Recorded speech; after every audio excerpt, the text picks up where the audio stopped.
좋은 교회, 좋은 TV.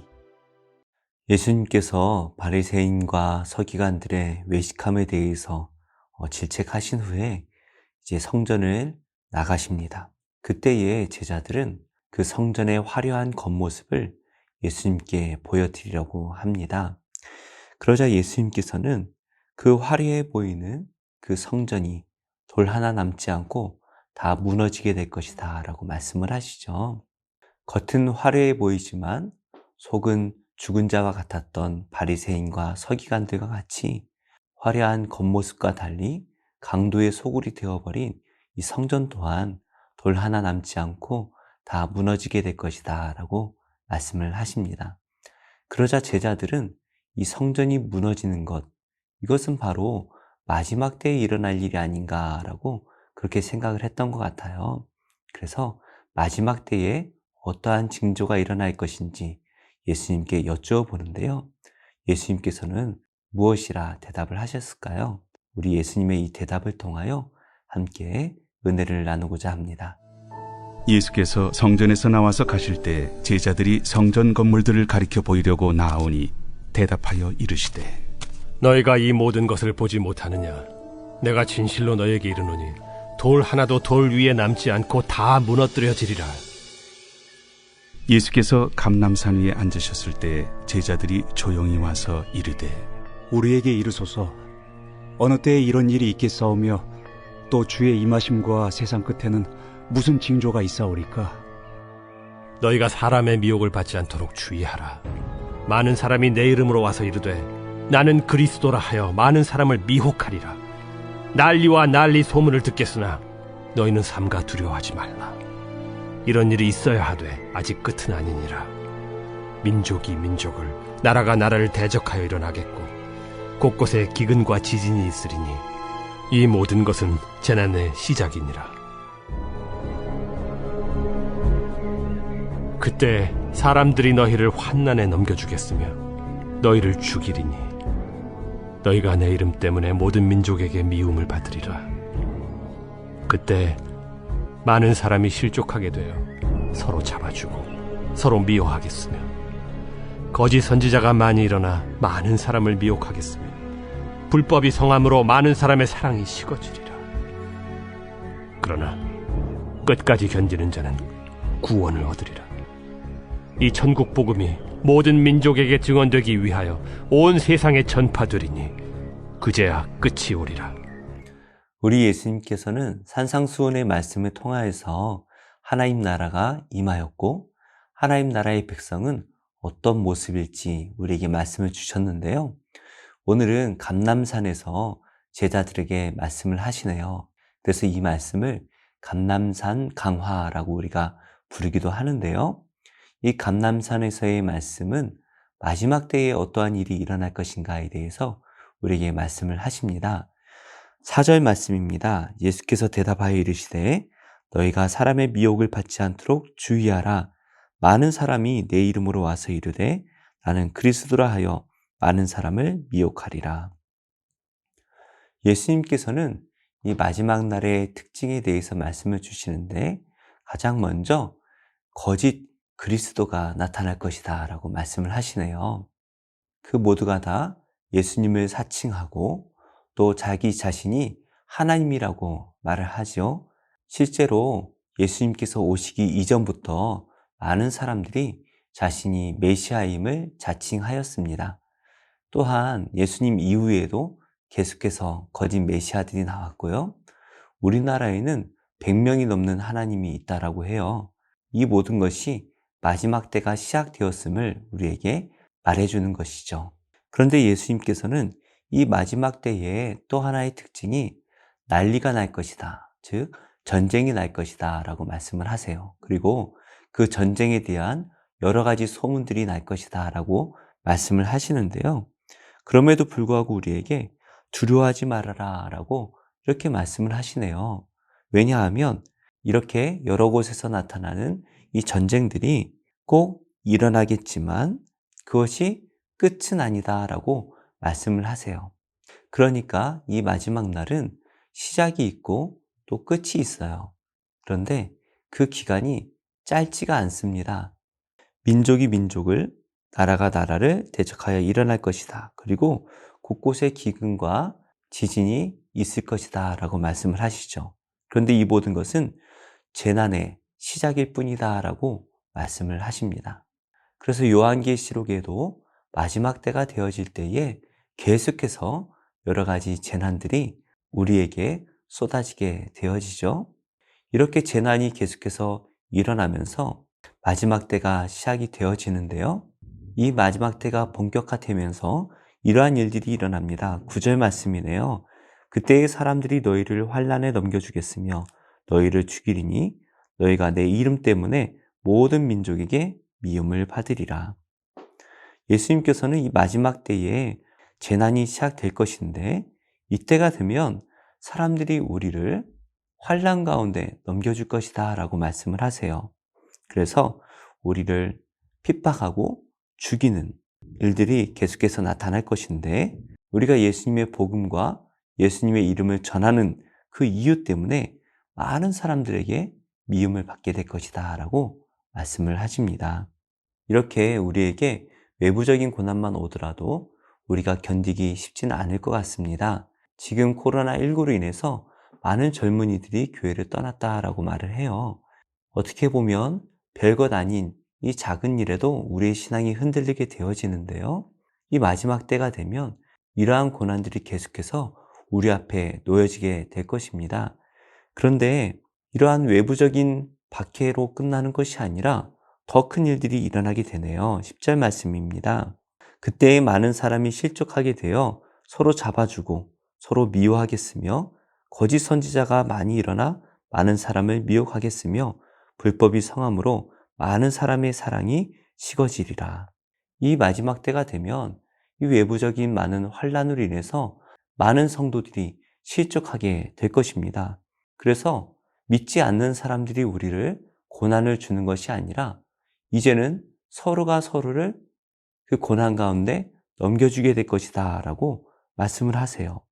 그리고 예수님을 믿던 사람들끼리 서로 미워하게 될 것이고 또 거짓 선지자들이 이곳저곳에서 많이 나타나서 하나님을 믿고 있던 많은 성도들을 미혹하게 될 것이다 라고 말씀을 하십니다. 이때가 되면 믿지 않는 많은 사람들이 불법을 행하고 또 그것이 너무나 당연하게 될 것인데 문제는 하나님을 믿는 자들도 미혹되어서 그 불법에 함께 동참하게 된다라는 것이죠. 그러다 보니까 믿지 않는 사람들 뿐만이 아니라 믿는 사람들 사이에서도 사랑이 식어지게 될 것이다 라고 말씀을 하십니다. 이웃에 대한 사랑뿐만이 아니라 하나님에 대한 사랑까지도 식어져 버리는 것이죠. 그런데 지금의 시대를 보면 이러한 상황이 연속되어 발생하고 있는 것 같습니다. 전쟁이 일어나고 있고요. 많은 사람들이 부족하지 않게 사는 것 같지만 또 지구 반대편에서는 배불리 먹는 사람보다 굶주려 죽는 사람들이 더 많은 것을 우리가 보게 되지요. 그리고 여러 가지 환난들이 우리 앞에 생겨나게 되어지는데요. 이로 인해서 많은 사람들이 실족하여 넘어지고 있습니다. 무엇보다 거짓 선지자들이 얼마나 많은지 몰라요. 특별히 믿는 사람들을 겨냥해서 믿는 사람들을 미혹하고 있는 수많은 이단들, 이 모습들을 보면서 우리는 이 마지막 때를 살아가고 있음을 알게 되어집니다. 문제는 이게 끝이 아니죠. 이미 수백 년 전부터 이러한 일들은 일어났었고 지금도 일어나고 있고 앞으로도 일어날 것입니다. 아마도 더 큰 핍박과 유혹들이 우리 앞에 놓여지게 될 것이에요. 그래서 예수님께서는 13절에 이렇게 말씀을 하시네요. 그러나 끝까지 견디는 자는 구원을 얻으리라. 우리 앞에 더 많은 고난과 또 유혹이 있더라도 마지막까지 목숨을 다하여 우리의 믿음을 지켜낼 때에 우리는 구원을 얻게 될 것입니다. 이렇게 재난이 심화되어지고 마지막 날의 끝이 가까워지는 것을 우리가 알 수 있는데요. 그럼에도 불구하고 예수님께서는 이것이 끝이 아니다 라고 말씀을 하세요. 마지막 날의 진정한 끝은 바로 14절 말씀에 있습니다. 이 천국 복음이 모든 민족에게 증언되기 위하여 온 세상에 전파되리니 그제야 끝이 오리라. 예수님께서 우리에게 전하셨던 하나님 나라의 복음이 세상 끝까지 전파될 때에 그때야 이 세상에 끝이 올 것이다 라고 말씀을 하시네요. 하지만 이 말씀을 오해해서 아직 하나님을 믿지 않는 그 종족들을 계산하고 복음이 전파되어지는 속도를 계산해서 몇 년도에 예수님이 올 것이다 라고 전하는 그러한 가르침은 분명 잘못된 것입니다. 왜냐하면 복음이 모든 민족에게 전파된 후에 예수님께서 오신다는 것이지 모든 민족에게 전파된 그때에 예수님께서 오신다는 말씀이 아니기 때문이죠. 그때와 시는 오직 하나님 아버지만 알고 계십니다. 우리는 이러한 시한부 종말론에 미혹되지 말고 이 땅에 살아가는 모든 순간들에 하나님의 복음으로 살기 위해 힘써야 할 것입니다. 말씀의 결론을 맺겠습니다. 마지막 때가 가까이 오고 있다는 것이 실감되어지는 것 같아요. 점점 이 세상이 우리 성도들을 미워할 것입니다. 아마도 더 큰 환난들이 우리 앞에 놓여지게 될 것이에요. 하지만 우리는 그 환난을 바라보는 것이 아니라 오직 예수님을 바라보고 우리를 구원하신 예수님의 십자가를 붙들고 그 보혈의 능력을 붙들고 살아간다면 두려울 것이 전혀 없을 것입니다. 금이 뜨거운 불을 지날 때에 순전한 황금이 되는 것처럼 우리는 이 고난을 지날 때에 영광스러운 하나님 나라의 백성이 되어질 것입니다. 고난을 두려워하지 마시고 고난을 승리하심으로 하나님 나라의 온전한 백성으로 살아가시기를, 그래서 하나님께서 우리를 바라보시며 보시기에 심히 좋았더라 말씀하시는 참된 백성이 되시기를 예수님의 이름으로 축복합니다. 십자가 보내 세상 끈지고 십자가 보내 세상 끈지고 십자가 보내 뒤돌아서지 않겠네.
좋은 교회, 좋은 TV.